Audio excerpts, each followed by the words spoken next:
आपके लिए वाद विवाद प्रतियोगिता।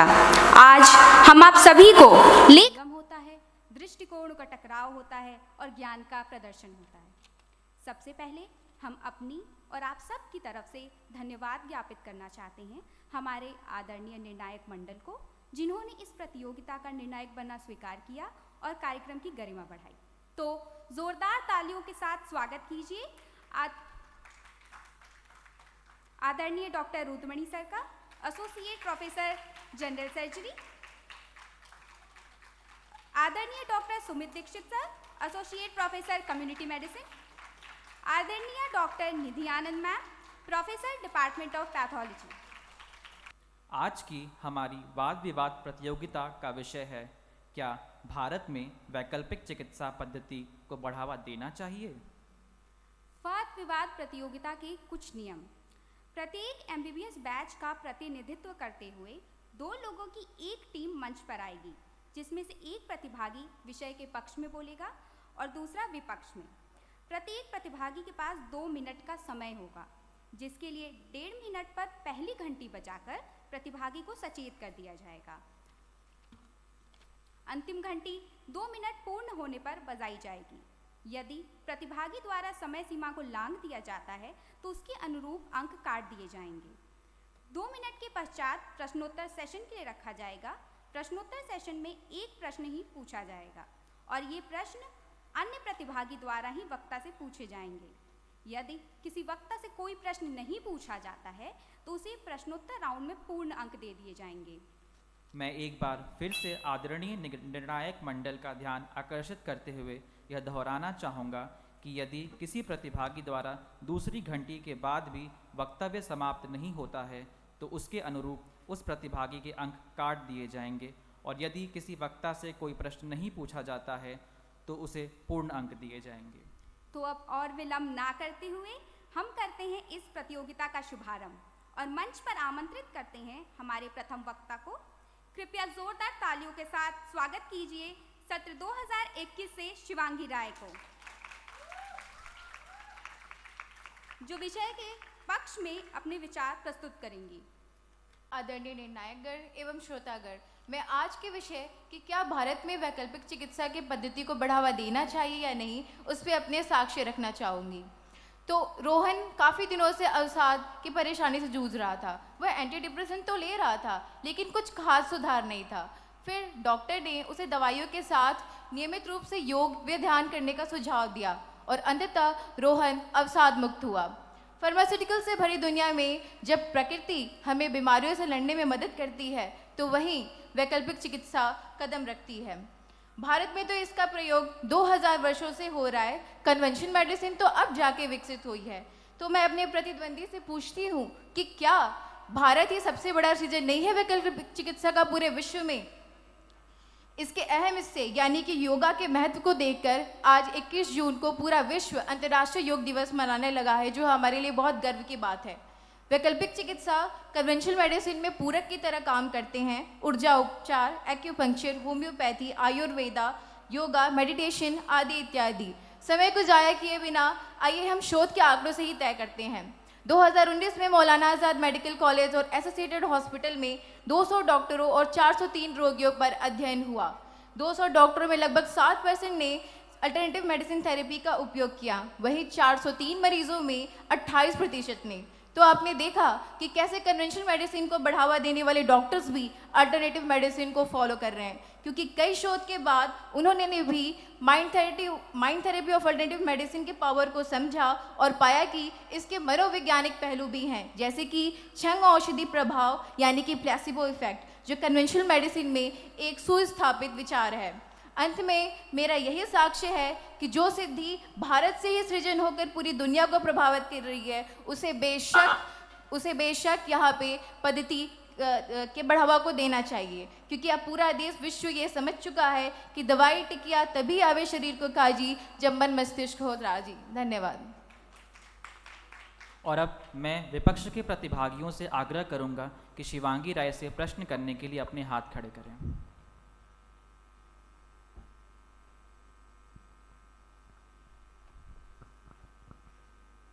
शिवांगी, मैं आपसे पूछना चाहता हूँ कि हम डोजेज फॉर्म कैसे डिसाइड कर सकते हैं कि हमें कितनी डोज देनी है, ये कैसे डिसाइड हो सकता है?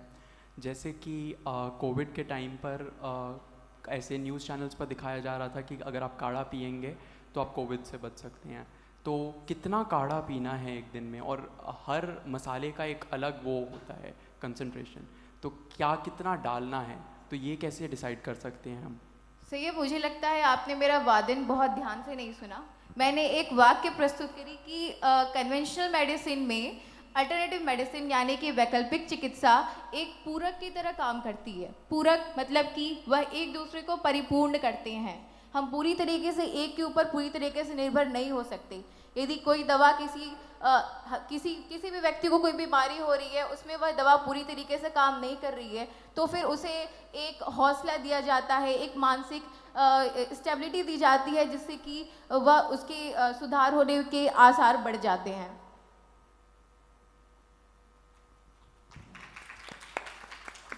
धन्यवाद। और शिवांगी की शानदार प्रस्तुति के पश्चात हम मंच पर आमंत्रित करते हैं 2021 सत्र के संयम गुप्ता को, जो कि वो मंच पर आएं और इस विषय के विपक्ष में अपने विचार प्रस्तुत करें। कृपया जोरदार तालियों से उनका स्वागत कीजिए। 21वीं सदी विज्ञान की सदी है। इसी विज्ञान के दम पर ही तो हमने कोविड के टाइम पर कोरोनिल से कई मरीजों की जान के बल पर ही तो हमने पता नहीं कितने लोगों को गौमूत्र पिला के उनके कैंसर को ठीक कर दिया है। सुप्रभात माननीय जज महोदय, आदरणीय अध्यापकगण एवं मेरे प्रिय साथियों, आज मैं संयम गुप्ता आपके समक्ष अपने विषय क्या भारत में वैकल्पिक चिकित्सा पद्धति को बढ़ावा देना चाहिए या नहीं के विरोध में अपने विचार प्रस्तुत करने जा रहा हूं। मैं आप सबसे एक प्रश्न पूछना चाहता हूं। जरा सोचिए, एक थका हारा मुसाफिर, उसको अपनी मंजिल पर पहुंचना है। उस मंजिल पर पहुंचने के लिए कई रास्ते हैं। एक रास्ता बहुत छोटा सुगम है, जो कि कई लोगों ने कई बार इस्तेमाल करके अपनी मंजिल तक पहुंच चुके हैं। वहीं दूसरी ओर दूसरा रास्ता बहुत लंबा, कठिन और ऐसा रास्ता जहां पर चलकर हो सकता है मुसाफिर अपनी मंजिल तक पहुंचे ही ना। ऐसा भी हो सकता है कि मुसाफिर अपनी मंजिल तक पहुंच जाए, पर कौन इसकी जिम्मेदारी लेगा कि उसके साथ कोई रास्ते में दुर्घटना नहीं होगी? तो आप कौन सा रास्ता चुनेंगे? यदि कोई बुद्धिमान व्यक्ति होगा, वो यही कहेगा कि वो प्रथम रास्ता चुनेगा। तो दोस्तों, ये प्रथम रास्ता ही एलोपैथी का रास्ता है। आज हम एविडेंस बेस्ड मेडिसिन की बात करते हैं, मतलब कि एक ऐसी दवाई, एक ऐसा उपचार जो तथ्यों के ऊपर बेस्ड हो, जिसमें तथ्य हो, ना कि अंदाजे के हिसाब से हम चल रहे हों। ये एलोपैथी का ही रास्ता है। आज एलोपैथी आपातकालीन स्थिति में इस्तेमाल की जा सकती है। कई बड़ी बड़ी बीमारियां जैसे कर्क रोग, कैंसर, डायबिटीज, मधुमेह, इन सब के लिए एलोपैथी ही कारगर साबित हुई है। अंत में मैं सिर्फ यही कहना चाहूँगा कि दोनों चीज़ें साथ चलती हैं, एलोपैथी और आयुर्वेद या होम्योपैथी।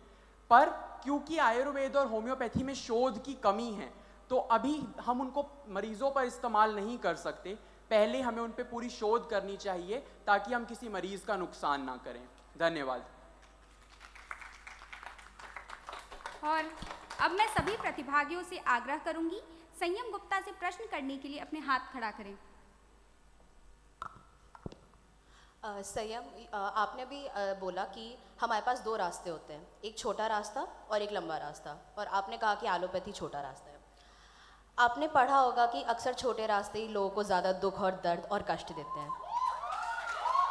मतलब तो आप क्या कहना चाहेंगे इस बारे में?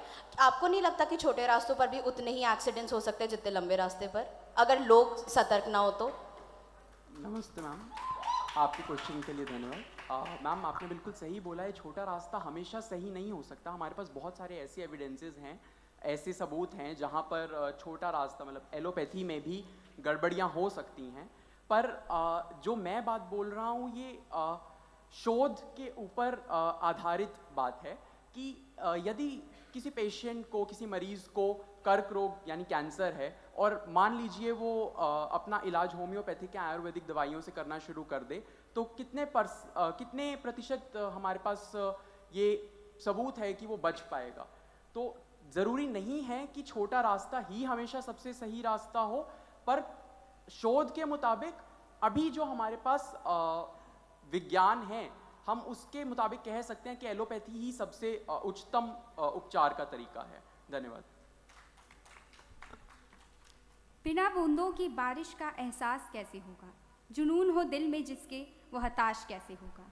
कार्यक्रम के इस रंग का मिजाज कैसा है, बिना ताली के हमें ये एहसास कैसे होगा। तो जोरदार तालियों की गड़गड़ाहट के बीच प्रस्तुत है सत्र 2021 से राष्ट्रीय, जो इस विषय के पक्ष में विचार रखेंगी।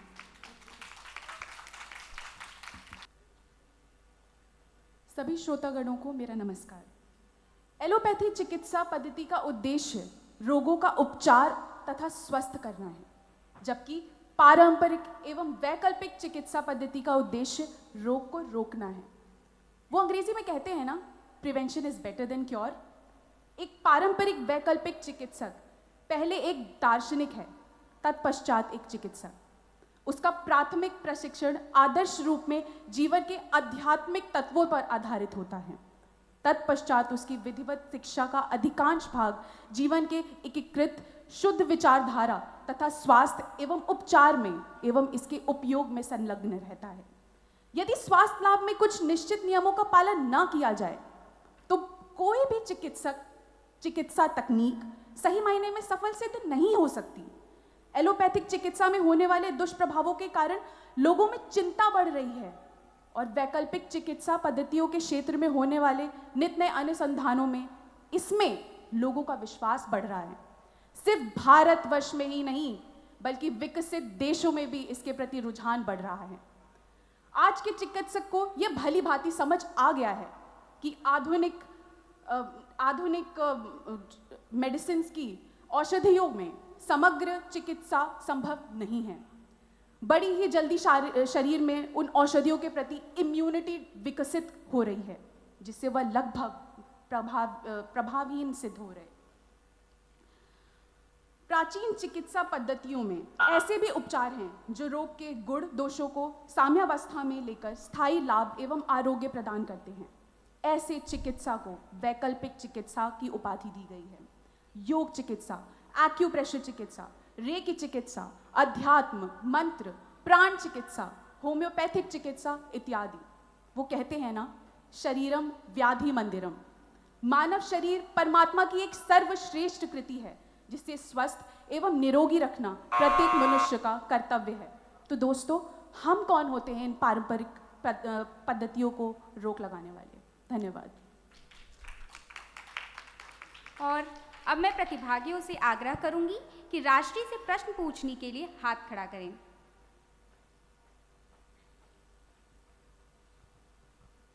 आपने कहा कि एलोपैथी के दवाओं का दुष्प्रभाव होता है, किंतु होम्योपैथी की दवा खाते खाते यदि, जिसे हम स्क्रीनिंग टाइम बोलते हैं, बीमारी उससे आगे निकल जाए और फिर बहुत देर हो जाए और मरीज़ प्रयोगशाला परीक्षण भी ना कराए, तो क्या वो होम्योपैथी का दुष्प्रभाव नहीं है? मैम, शायद आपने जो ये वैकल्पिक जो हम बात कर रहे हैं वैकल्पिक चिकित्सा का, इसमें बहुत से तरीके के चिकित्सा इंक्लूडेड हैं, जैसे कि योग चिकित्सा, एक्यूप्रेशर, रेकी, अध्यात्म, मंत्र। तो इन सब चीज़ों से भी ऐसा नहीं है कि कोई भी अगर मेडिसिन का साइड इफ़ेक्ट हो रहा है तो हम उसको मेडिसिन के थ्रू ही कम कर सकते हैं। हम और भी तरीके अपना सकते हैं, जिसकी वजह से, इसीलिए हम योग को ज़्यादा प्रमोट कर रहे हैं अभी, उसकी वजह से भी हम इस चीज़ को लोअर डाउन कर सकते हैं। धन्यवाद। और इस अत्यंत अद्भुत विचारों के प्रस्तुतिकरण के पश्चात क्रम में आगे बढ़ते हुए मैं विपक्ष में बोलने के लिए मंच पर आमंत्रित करता हूं सत्र 2021 से श्री गोपाल का। कृपया जोरदार तालियों के साथ स्वागत कीजिए। यहाँ उपस्थित सभी श्रोतागण को मेरा सादर प्रणाम। आप सभी ने यह अनुभव किया होगा कि यदि आप अपने माता पिता के साथ अपने किसी पड़ोसी के यहाँ जाते हैं, आपके पिताजी ये कहने लगते हैं कि मेरी कलाइयों में पिछले 3 माह से बहुत दर्द हो रहा है, और तुरंत आपके पड़ोसी, आपके रिश्तेदार आपको अलग अलग नुस्खे गिनाने लगते हैं। आप आयुर्वेद की ये गोली ले लीजिए, आप होम्योपैथी की ये गोली ले लीजिए, अरे एक हाड़ वैद्य का बैठता है हमारे घर के बगल में, आप उसके पास चले जाइए। और कुछ होना हो, आपके पिताजी जो एलोपैथिक दवाई खा रहे हैं उसे खाना जरूर कम कर देते हैं।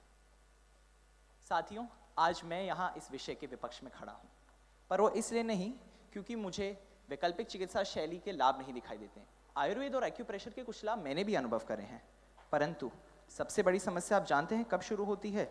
जब ढोंगियों और नीम हकीमों की दुकानें खुलती हैं।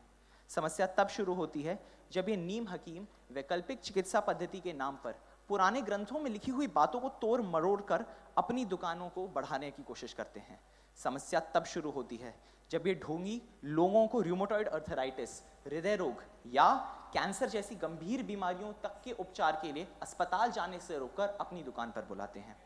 और सबसे बड़ी समस्या साथियों तब शुरू होती है जब लोग उन ढोंगियों पर विश्वास करते हैं, जब उन सेहत के दलालों की बात में आकर वो एलोपैथिक दवा लेने से इनकार करते हैं, जब वो किसी जांच के बिना बनी असुरक्षित गोलियों का या चूर्णों का सेवन करते हैं, जब वो नौसिखिए हाड़ वैद्यों अर्थात कायरोप्रैक्टर्स के पास जाते हैं और अपनी पीठ के दर्द को और बढ़वा कर आ जाते हैं। इन सब बातों को सुनकर दुख होता है। और एक बात बताऊं, यहाँ पक्ष के जो लोग बैठे हैं उनका सबसे बड़ा पक्ष क्या है कि आयुर्वेदिक दवाइयों का कोई दुष्प्रभाव नहीं होता, परंतु 2018 में काठमांडू में एक महिला को आयुर्वेदिक दवाई खाने से, जिसमें कि स्वर्णिम भस्म मिली हुई थी, उसका पीलिया घटने की जगह और बढ़ गया और अंत में उसके कलेजे ने अपना दम तोड़ दिया। इसीलिए मित्रों, मैं इस पद्धति के समर्थन में नहीं हूँ, इसीलिए इस पद्धति से मैं भयभीत हूँ। धन्यवाद। प्रश्नोत्तर से पूर्व मैं स्वागत करना चाहता हूं doctor Pooja Shukla ma'am, assistant professor, department of pharmacology.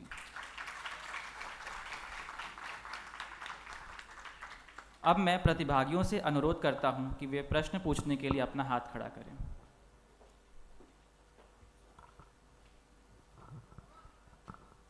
Shri, आपने जैसे बोला कि हम पक्ष वाले लोग बोल रहे हैं कि वैकल्पिक चिकित्सा के दवाइयों का कोई दुष्प्रभाव नहीं है, ये कथन आपका कहाँ तक उचित है?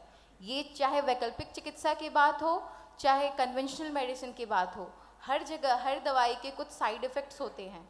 हम ये नहीं कह रहे हैं कि हमारी दवाइयाँ एकदम से ही बहुत सही हैं, कन्वेंशनल मेडिसिन जो चल रही हैं उनके उपरांत हम इसे प्रयोग नहीं कर सकते।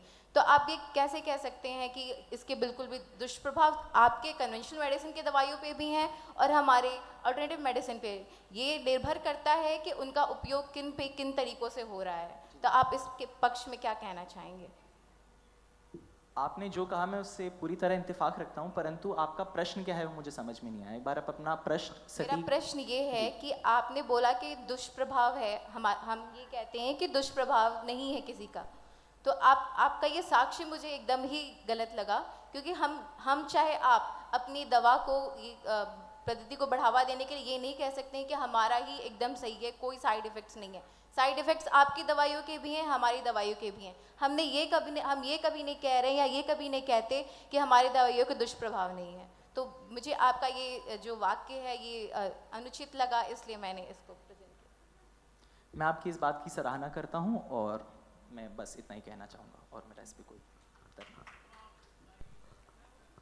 और श्री गोपाल की शानदार प्रस्तुति के पश्चात आगे बढ़ने से पहले राहत इंदौरी साहब का एक शेर मेरे जहन में आता है कि फैसला जो कुछ भी हो मंजूर होना चाहिए, फैसला जो कुछ भी हो मंजूर होना चाहिए, जंग हो या इश्क हो भरपूर होना चाहिए। तो इश्क का तो पता नहीं, पर शब्दों की जंग निसंदेह इस मंच पर भरपूर हो रही है। और हम मंच पर आमंत्रित करते हैं सत्र 2020 से पाइसी शाक्या को, वो मंच पर आएं और विषय के पक्ष में विचार प्रस्तुत करें। योग और व्यायाम से ठीक होंगे अस्थमा के मरीजों के फेफड़ों की कार्यप्रणाली। शुभ दोपहर। आज मैं पाइसी शाक्या आप सभी के सामने क्या भारत में वैकल्पिक चिकित्सा पद्धति को बढ़ावा देना चाहिए के पक्ष में बोलना चाहती हूँ। इस वाद विवाद को शुरू करने से पहले हमें इस बात का ज्ञान होना बहुत ज़रूरी है कि आखिर वैकल्पिक चिकित्सा होती क्या है। तो international board of alternative medicine के निर्देशक डॉक्टर शिव प्रकाश बरनवाल के अनुसार कोई भी चिकित्सा पद्धति जो पारंपरिक चिकित्सा पद्धति के अंतर्गत नहीं आ सकती उसे हम वैकल्पिक चिकित्सा बोलते हैं। थेरेपीज जैसे एक्यूपंक्चर, कायरोप्रैक्टिस, हर्बल मेडिसिन, योग, ध्यान इत्यादि ये सब वैकल्पिक चिकित्सा के अंतर्गत आते हैं। अब ये सवाल कि क्या वैकल्पिक चिकित्सा पद्धति को बढ़ावा देना चाहिए या नहीं देना चाहिए, तो मेरे मुताबिक हाँ, हमें हर चिकित्सा पद्धति को बढ़ावा देना चाहिए। इस भारत देश में हर पद्धति के लिए कहीं ना कहीं कुछ ना कुछ जगह ज़रूर है। हर चिकित्सा पद्धति के अपने कुछ फ़ायदे और कुछ नुकसान होते हैं, लेकिन अगर हम हर पद्धति को, हर प्रणाली को नाप तोल कर सही तरह से इस्तेमाल करें तो हम हर किसी का भरपूर फ़ायदा उठा सकते हैं। वैकल्पिक चिकित्सा पद्धति मनुष्य के शारीरिक, मानसिक, शारीरिक और भावनात्मक हर तरह के रूप में समग्र रहती है। वैकल्पिक चिकित्सा पद्धति के कितने फ़ायदे हैं ये हम सभी ने 2019 में आई कोविड महामारी के दौरान देख लिया। जब कोई दवा या वैक्सीन काम नहीं कर रही थी, जब कोई दवा या वैक्सीन बनी नहीं थी, तब वैकल्पिक चिकित्सा पद्धति ने हमारा साथ दिया था। तब हम अपने घरों पे अपने काढ़ों से स्टीम लेकर अपने आप को इस बीमारी से बचा रहे थे। उसके बाद ज़रूर वैकल्पिक चिकित्सा पद्धति ने हमें आगे भी बहुत साथ दिया। उसके साथ ही पारंपरिक दवाइयों और वैक्सीन्स ने हमें इस बीमारी से लड़ने की ताकत दी। जो चिकित्सा पद्धति 2020 से 2030 के बीच में $80 बिलियन से $411 बिलियन की उद्योग बनने वाली हो, उस चिकित्सा पद्धति में कुछ तो बात होगी। जब WHO ने पहली बार 12 अगस्त को गांधीनगर में वैकल्पिक चिकित्सा पद्धति पे एक साझा प्रेस कॉन्फ्रेंस की, तो इतनी बड़ी चिकित्सा पद्धति में कुछ तो बात होगी। इतने अनुसंधान, इतने वाद विवाद अगर किसी विषय पर हो रहे हों, तो कुछ तो तथ्य, कुछ तो सत्य होगा इस विषय में। धन्यवाद। और अब मैं प्रतिभागियों से आग्रह करूंगी, पाइसी से प्रश्न पूछने के लिए हाथ खड़ा करें।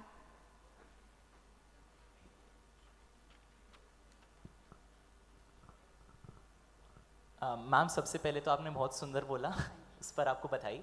और दूसरी चीज़ ये कि आपने कहा कि इसमें बहुत अनुसंधान हो रहे हैं, बहुत शोध हो रहे हैं, ठीक है, परंतु अभी भी आयुर्वेद की ऐसी बहुत सी दवाइयाँ हैं, जैसे कि आप यदि मैं उदाहरण दूँ तो टेंसरीन नाम से एक दवाई आती है, जिसमें एक चीज़ यूज़ होती है जो कि रेसरपाइन, जिसे हम एक ड्रग बोलते हैं, जो कि अब हम एलोपैथिक पद्धति में यूज़ नहीं करते हैं, क्योंकि उससे हमारे उच्च रक्तचाप जैसी समस्या हमें देखने को मिल रही हैं।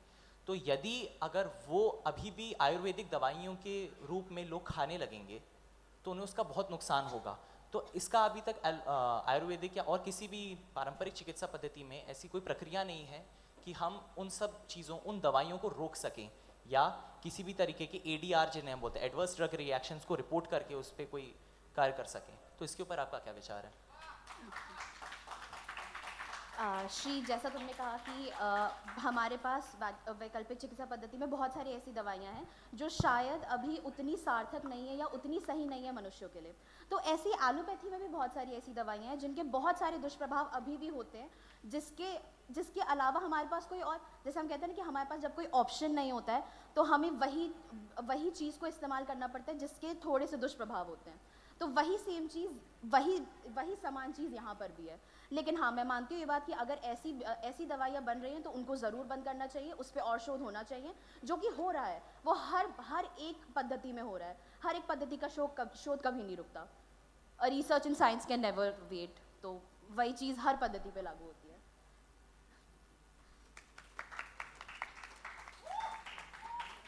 और अब समय है इस कार्यक्रम की अंतिम वक्ता को आमंत्रित करने का, जो इस विषय के विपक्ष में अपने विचार प्रस्तुत करेंगी। जोरदार तालियों से स्वागत कीजिए अवंतिका का। MBBS और आयुर्वेदा की डिग्री प्राप्त करने वालों को समान मान्यता नहीं मिलनी चाहिए। दोस्तों, ये मेरे नहीं, देश के सबसे उच्च न्यायालय सुप्रीम कोर्ट के शब्द हैं। नमस्कार, मैं अवंतिका ठाकुर विषय के विरोध में कुछ शब्द पेश करने आई हूँ। दोस्तों, हम गर्व के साथ कहते हैं कि भारत परंपराओं और विभिन्न संस्कृतियों का देश है, पर क्या हम ये नज़रअंदाज कर सकते हैं कि भारत में परंपराओं और अंधविश्वास के बीच का भेद अधिकतर लोग नहीं कर पाते। हैदराबाद के मछली प्रसादन से लेकर गो कोरोना गो के नारे लगाते हुए गौमूत्र के सेवन के उन दृश्यों को कौन भूल सकता है। दोस्तों, हमें उस समय ही समझ आ गया था कि कोरोना महामारी से भी बड़ी आयुर्वेदा, यूनानी, होम्योपैथी के समर्थकों के झूठे दावों की वो महामारी है जो ना जाने हमें कितने सालों से संक्रमित करती आई है। इन दावों में कितनी सच्चाई है ये तो मैं नहीं जानती, किंतु इनके ठेकेदारों की जेबें कितनी भरी है इसका अंदाज़ा ज़रूर लगाया जा सकता है। दोस्तों, आज 450 मिलीलीटर की गौमूत्र की छोटी सी शीशी 300 रुपये की मिलने लगी है। पर एलोपैथी मतलब दुष्प्रभाव जो होम्योपैथी की मीठी दवाओं का नहीं होता। इन्हीं विज्ञापनों के कारण अब लोग बीमारियों से कम और दवाओं के दुष्प्रभाव से ज़्यादा डरने लगे हैं। और इसी कारण बिना किसी प्रयोगशाला परीक्षण के वो खतरनाक बीमारियां अपने अंदर पनपने देते हैं। अब हम ये भी कहेंगे कि भारत एक लोकतंत्र है, हमारी इच्छा हम जो दवा लेना चाहे, किंतु हम सही निर्णय कैसे ले सकते हैं जब हर एक न्यूज़ चैनल पर बिना सर्जरी के 100% इलाज सफल जैसे दावों को रंग बिरंगे चमक के साथ पेश किया जाता है। मैं जानती हूँ कि आप में से कुछ लोग निराश हो रहे होंगे। आखिरकार आयुर्वेदा संस्कृति का वह हिस्सा है जिसकी रक्षा हम पिछले 3000 वर्षों से करते आ रहे हैं, किंतु महामारी विज्ञान त्रय के अनुसार, जिसे हम एपिडेमियोलॉजिकल ट्रायड कहते हैं, क्या पर्यावरण, रोगजनक और मेज़बान में 3000 वर्षों से कोई अंतर नहीं आया? जब बीमारी और उसका संक्रमण बदल गया है तो इलाज एक कैसे हो सकता है? दोस्तों, मैं केवल 2 चिकित्सा पद्धति को जानती हूँ, एक जो इलाज कर पाए और एक जो इलाज ना कर पाए। एलोपैथी की हर एक दवा पूर्ण परीक्षण के बाद ही पहले वर्ग में आ पाती है और वैकल्पिक चिकित्सा पद्धति दोनों में से किसी में नहीं। धन्यवाद। और अब मैं प्रतिभागियों से आग्रह करूंगा कि वह अवंतिका से प्रश्न पूछने के लिए हाथ खड़े करें। मैम, आपने बोला कि जो पता नहीं क्यों आपकी पूरी स्पीच एक ही जगह सराउंड कर रही थी, वो गौमूत्र और ये होती है, लेकिन हम मेडिसिन गौमूत्र नहीं मानते हैं। उसका तो वैसे भी बहुत बड़ा इल इफेक्ट है कि आप किसी का यूरिन, किसी की मेडिसिन क्यों बनाएंगे। तो आपका जो स्पीच था वो पूरे सराउंड उसी पे ही हो गया। हम ये यहाँ पे बात कर रहे हैं कि वैकल्पिक चिकित्सा के क्या साइड इफ़ेक्ट्स हैं या आप उसके अगेंस्ट कैसे हैं। तो आपने तो अपनी स्पीच में सिर्फ खाली गौमूत्र और उनका ही वर्णन किया, जिसके एक्चुअली में बहुत ज़्यादा साइड इफ़ेक्ट, और कोई भी जो वैकल्पिक चिकित्सा है वो कभी नहीं बोलेगा कि आप जाइए गौमूत्र पीजिए। तो मतलब ये एक चीज़ मुझे समझ नहीं आई आपके स्पीच में। मैं बस ये कहना चाहूँगी कि यदि हमारे देश में केवल सात्विक भोजन और हर्बल औषधियों तक ही वैकल्पिक चिकित्सा सीमित रहती तो शायद मैं यहाँ आज उसके पक्ष में कुछ कह रही होती, किंतु ऐसा नहीं है। हमारे देश में, जैसा कि मैंने कहा, अंधविश्वास फैला है। ठेकेदार है हर एक चीज़ के, जो आते हैं और बड़े बड़े विज्ञापन छापते हैं कि ये लीजिए वो लीजिए, और इन पर कोई रोक नहीं है। और एलोपैथी के हर एक विज्ञापन पर ऐसे दावों पर रोक लगाई गई है। दिक्कत उससे है। धन्यवाद। धन्यवाद अवंतिका। एक बार जोरदार तालियों से हो जाए हमारे सभी प्रतिभागियों के लिए।